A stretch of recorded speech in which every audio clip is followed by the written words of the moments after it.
बिहार किसका? Powered by नोवा शुद्ध देसी घी। जब जब खाए दिल खुश हो जाए, सदियों का नोवा शुद्ध देसी घी, सपना स्वस्थ भारत का। I love घी घी घी घी घी। नमस्कार, मैं हूं सचिन और आप देख रहे हैं बिहार तक। देखिए, अभी थोड़ी देर पहले बिहार विधानसभा 2025 का जो पूर्वी चंपारण का चुनाव था, वो बड़े ही शांतिपूर्ण ढंग से संपन्न हो गया है।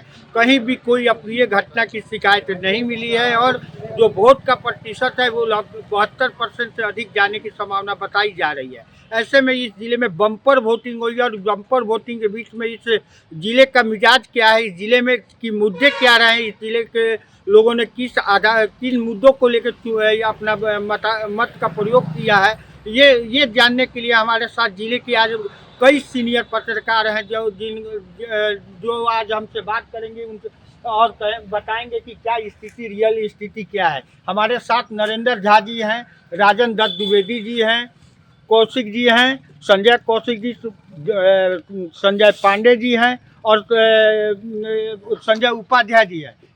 तो सबसे पहले आप सीनियर पत्रकार हैं, तो कैसा रहा चुनाव ये बता। चुनाव बहुत अच्छा रहा, बहुत शांतिपूर्ण चुनाव हुआ और सबसे बड़ी बात जो बहुत एग्रेसिव और बढ़ चढ़ के लोगों ने मत दिया है, खास करके युवाओं ने और महिलाओं ने, उनकी भागीदारी बहुत रही है और अच्छा प्रतिशत वोट हुआ है।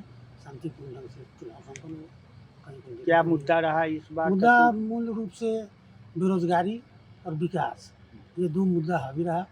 जो युवा वर्ग के लोग थे वो अपने रोजगार के नाम पर वोट दिया, जो महिलाएं थी वो विकास के नाम पर वोट दिया।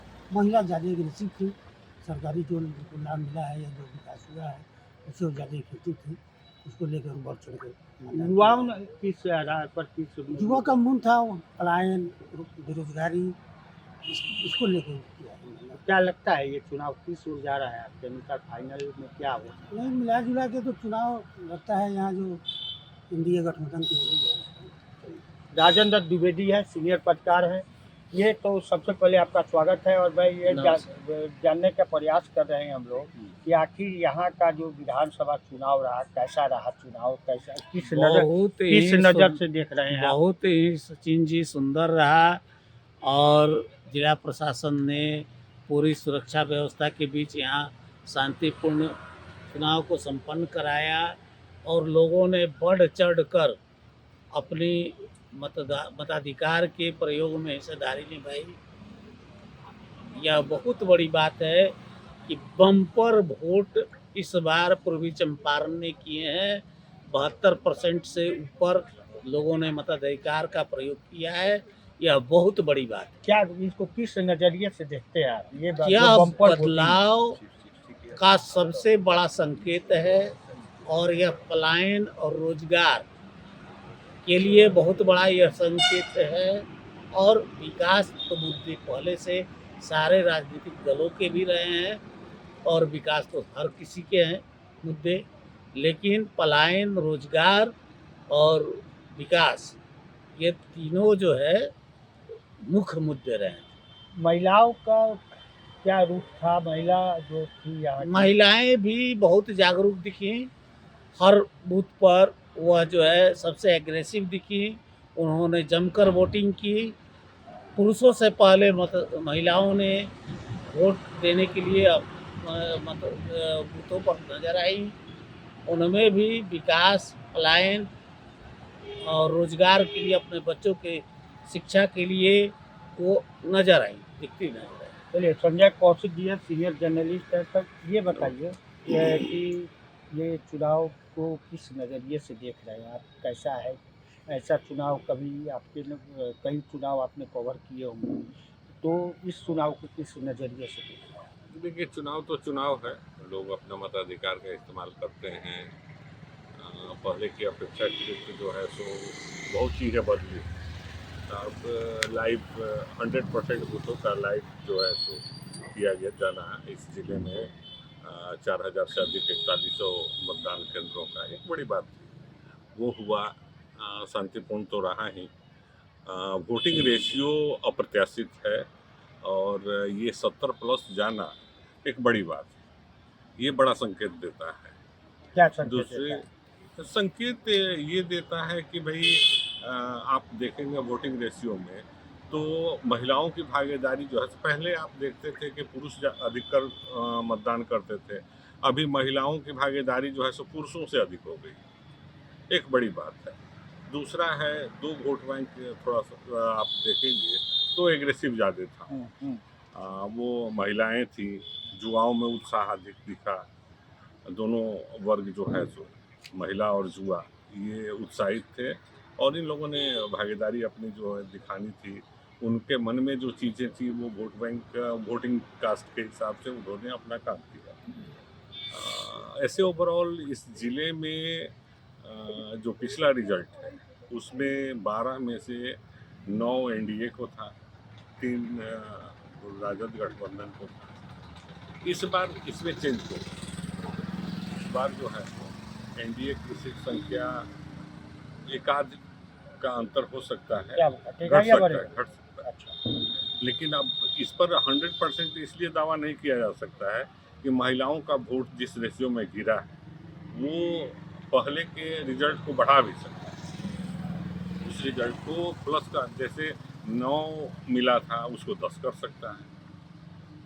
लेकिन वो बड़ा वोट बैंक है, बड़ी संख्या में गिरा है। पहले 40-45 ऐसे होता था, आज के डेट में उनका अगर ओवरऑल वोटिंग रेशियो देखेंगे तो जुआओं का है, जुआओं के वोट बटे कई भाग में विभक्त हो गए हैं।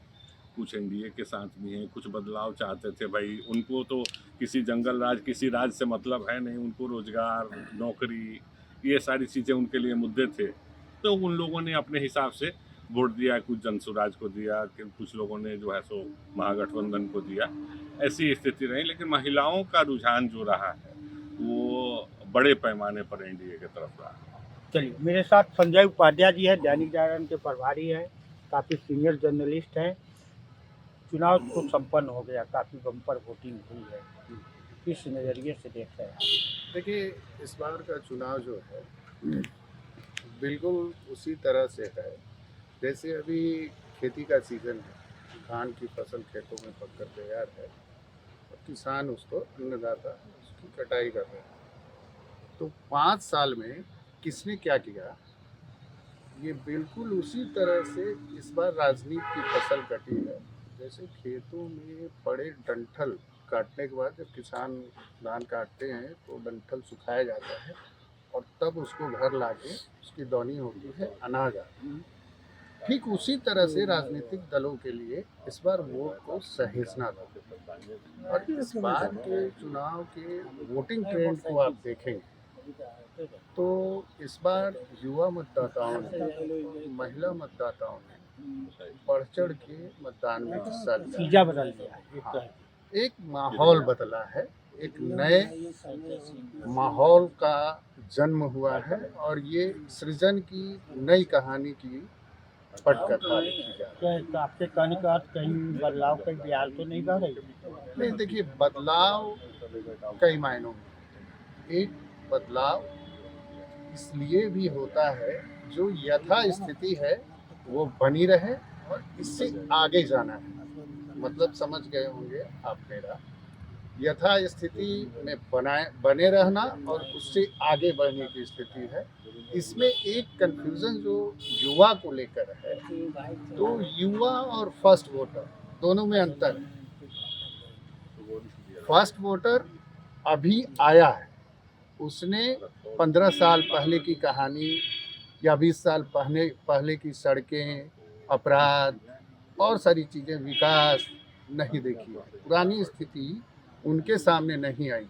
लेकिन युवा वोटर की उम्र 40 साल तक होती है। तो फर्स्ट वोटर का जो बात है उसको काट रहे हैं युवा वोटर। वो वर्तमान देख रहे हैं और वर्तमान के साथ भविष्य की चिंता कर रहे हैं। अच्छा, ये बताइए कि ओवरऑल किसका पलड़ा भारी रहेगा 12 विधानसभा क्षेत्र? देखिए, पलड़ा बिल्कुल जो है उसका भारी रहना चाहिए। हाँ, ये जरूर है कि कुछ सीटें जहाँ एंटी इनकम्बेंसी है वो बदलेंगी। जैसे आप सुगौली में देखेंगे तो वहाँ एनडीए क्लीन स्वीप है, वहाँ जसपा से उसकी लड़ाई होगी या किसी निर्दलीय से होगी, क्योंकि INDIA का कोई प्रत्याशी जनसुराज वहाँ पे है। हाँ है। अब आप उधर जाएंगे ढाका में, ढाका में एंटी इनकम्बेंसी है। ओवरऑल मतलब एनडीए का सीटों में थोड़ा सा घाटा हो सकता है, घटने की संभावनाएं कम है, चेंज हो सकता है। चेंज हो सकता है, उलटफेर हो सकता है। आप संजय पांडे जी हमारे साथ पीटीआई के हैं और काफ़ी सीनियर जर्नलिस्ट हैं। चलिए, अब सारी बातें तो हो गई, आपसे हम क्यों नहीं 12 विधानसभा का रिजल्ट समझ ले, क्या लग रहा है आपको?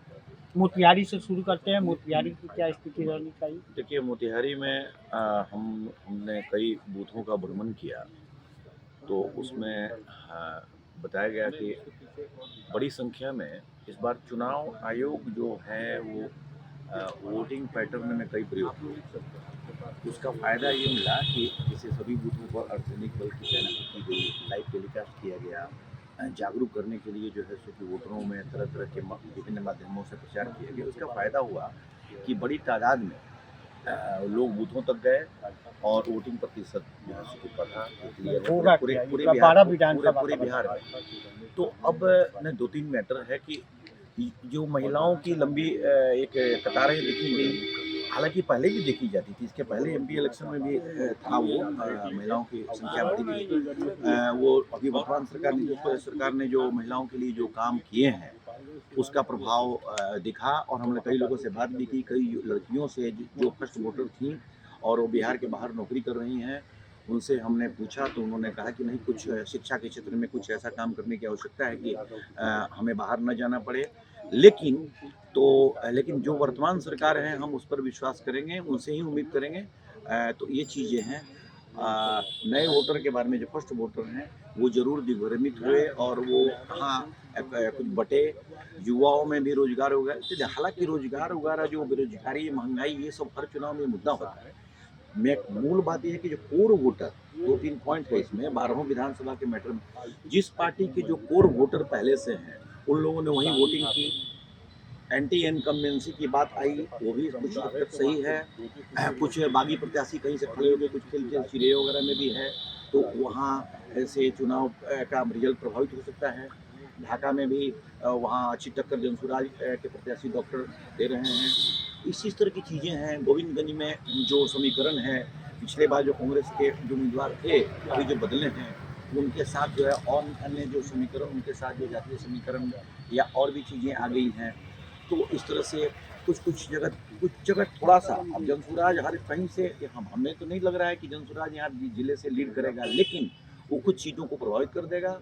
कहीं से यही होगा कि मैक्सिमम ओवरऑल जो है सो कि जो 3 सीटें थी विपक्ष के पास, तो 3 से 4 हो सकती हैं, 3 से 2 हो सकती हैं, वो कुछ चीज़ें बदल जाएंगी। ओवरऑल जो है अभी इस बिहार सरकार, जो वर्तमान सरकार है, उसके खिलाफ हमको लोग नहीं मिले। और जो महागठबंधन के ने जो घोषणा की थी कि हम 30,000 रुपया देंगे या हर घर नौकरी देंगे, उसको लेके इसको लेके जो जन सैलाब होना चाहिए वो नहीं दिखा, और वोटर बड़े साइलेंट।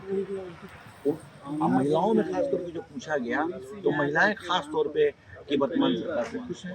तो अब ये रिजल्ट जो है सो जो कहा जा रहा है, जो दिख रहा है, तो ये निश्चित है कि महिलाओं ने बहुत अच्छी वोटिंग की है। महिलाओं ने पिज्जा बदलने का, महिलाओं ने पिज्जा, जो भी चर्चाएं थी, महिलाओं ने पिज्जा बदली हैं और वर्तमान जो नीतीश कुमार के पक्ष में मतदान किया है। और बिहार में जो स्थितियां हैं अपने जिले में भी करीब एनडीए यहाँ पे। चलिए, ये थे मोतिहारी के सभी सीनियर जर्नलिस्ट, जिन्होंने बड़ी ही बेबाकी के साथ बिहार तक को अपना ये बातचीत किया है। और इंतजार की घड़ियां समाप्त होने ही वाली है। असली रिजल्ट 2 दिन बाद यानी कि 14 तारीख को साफ हो जाएगा कि आखिर पूर्वी चंपारण का 12 विधानसभा क्षेत्र का कौन होता है सरदार। सचिन पांडे, बिहार तक, पूर्वी चंपारण।